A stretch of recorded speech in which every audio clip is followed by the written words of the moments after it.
سوال شماره 16. Welches Verhalten ist richtig؟ چه رفتاری درسته؟ توی بوگن قبلی یادتونه یه فلش بود به این سمت که بهتون گفتم اگر همچین چیزی باشه فقط معنیش اینه که فقط اجازه داریم به سمت راست بپیچیم. براتون تو هوا ترسیمش کردم. این دقیقاً اون تابلوییه که توی ویدیو قبلی گفتم. چه رفتاری درسته؟ Ich muss warten. من باید صبر کنم. Der gelbe PKW muss warten. ماشین زرد باید صبر کنه. Ich muss blinken. من باید راهنما بزنم. که اینجا هیچ تابلویی به غیر از این نیست، پس اینجا rechts vor links هستش، یعنی راست قبل از چپ. پس ما حق تقدم داریم به این ماشین زرد و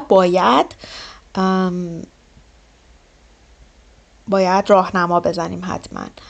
پس der gelbe PKW muss warten و